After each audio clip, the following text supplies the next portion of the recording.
Lynn Renaud, en avril 2021 sur France 2 avec Élise Lucet, soutien très clair au libre choix de fin de vie. Et si celle qui, en 2019, faut le rappeler, avait reçu le prix de la femme la plus optimiste de France, s'engage publiquement sur cette question, c'est parce qu'en avril 2021, Dr Labelle, l'Assemblée nationale a débattu du sujet. 240 députés ont approuvé le principe d'une assistante médicalisée active à mourir. Mais l'obstruction des milliers d'amendements ont eu raison de cette initiative. L'examen de la loi Falorni a été ajourné. Et ça a été au tour, donc, fort de tout ce remue-ménage, en quelque sorte, au comité consultatif d'éthique de se saisir de la question, d'où aujourd'hui cette relance du débat. Voilà, c'est un petit topo pour savoir pourquoi on en parle aujourd'hui. Je disais tout à l'heure, vous coprésidez l'association Le Choix. Alors, comment vous, docteur Denis Labelle, médecin, qui, pendant plus de 2 décennies, avait été chef de service à l'hôpital, comment vous devenez l'une des voix, porte-voix de ce droit à choisir la fin de vie?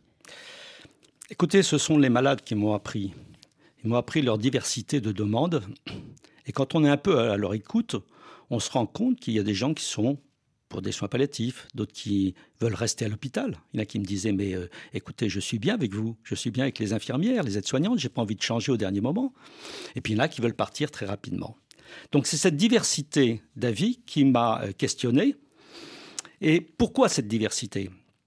En fait, il y a un problème de fond qu'on n'aborde pas souvent, qui est celui de savoir, dans les maladies incurables, lorsque le traitement curatif n'est plus possible, qu'on arrive à des soins qu'on dit palliatifs, il y a un choix de société qui est fait par les uns ou par les autres. C'est-à-dire qu'il y a ceux qui sont pour la vie coûte que coûte et ceux qui sont pour la défense, la lutte contre la souffrance.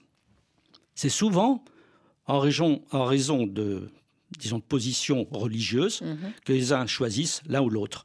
Toutes les religions monothéistes sont pour la vie coûte que coûte. C'est leur droit, il faut le respecter. Mais il y a actuellement tout de même beaucoup de gens qui ne sont pas croyants ou qui croient à un mystère comme cela qui n'est pas personnalisé. Et ceux-là aussi, il faut les écouter parce qu'eux disent « Non, moi, j'ai pas envie de souffrir. Je veux partir comme ça, doucement, entouré des miens. » Alors, une citation qui peut résumer le fond de votre pensée. Aider médicalement les malades à mourir n'est jamais simple. La mort gagne toujours. On peut seulement en atténuer la perfidie. Docteur Labelle, un engagement personnel aussi. Vous parlez, les patients me l'ont appris, mais les soignants aussi, parce qu'il y a des soignants qui se retrouvent dans des situations de véritable détresse.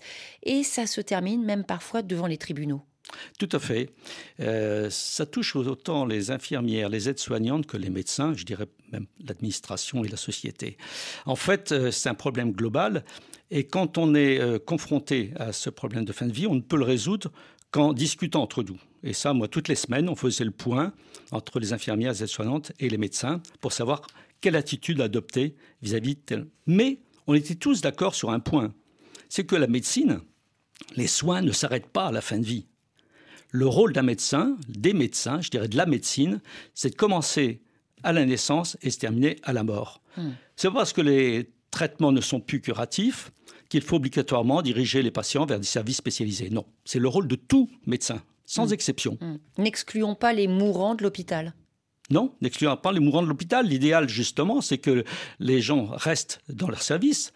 Mais là où je dis que la société intervient, c'est qu'on a supprimé 40% des lits d'hospitalisation, ce qui rend considérablement difficile la prise en charge des patients en fin de vie. Alors pour resituer les choses, dans un pays comme la France, docteur Denis Labelle, qu'est-ce que permet le texte aujourd'hui en vigueur, la loi Claes-Leonetti? Il y a le texte sur le papier et il y a la réalité. Tout à fait. Quand on voit le titre de cette loi, on peut dire ça peut répondre à un grand nombre de demandes. C'est-à-dire la sédation profonde, continue, jusqu'au décès. Très bien. Le problème, c'est que quand on se plonge un peu dans cette loi et qu'on en voit le décret d'application qui a été rédigé par la Haute Autorité de Santé et c'est marqué inspiré par la Société française de soins palliatifs, on découvre autre chose. On découvre d'abord une méthodologie qui, pour certains médecins, est inacceptable. Je le dis franchement. Ça fait 15 ans que la loi Leonetti et la loi Claes-Leonetti nous disent qu'il faut déshydrater les malades. Et moi, j'ai toujours appris qu'il fallait jamais déshydrater les malades.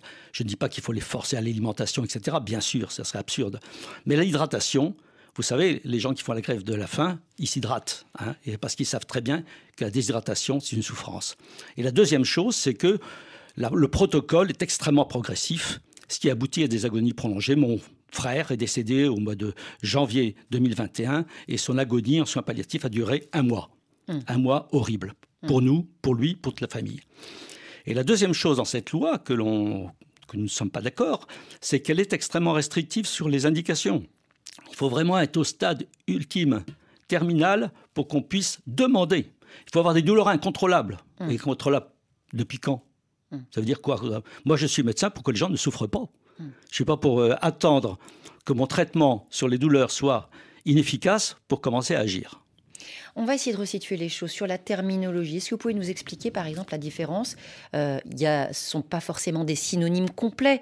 Aide active à mourir, euthanasie, aide médicale à mourir. C'est quoi la différence entre les trois ? Alors, disons que l'aide active à mourir englobe les autres propositions. C'est-à-dire, dans l'aide active à mourir, vous avez à la fois l'aide médicale à mourir, lorsque vous faites appel à un médecin, ou le suicide assisté, lorsque la personne, avec d'autres personnes, une association ou autre, choisit elle-même de mettre fin à ses jours. C'est ce qui se passe en Suisse. Ce n'est pas le médecin, on va dire.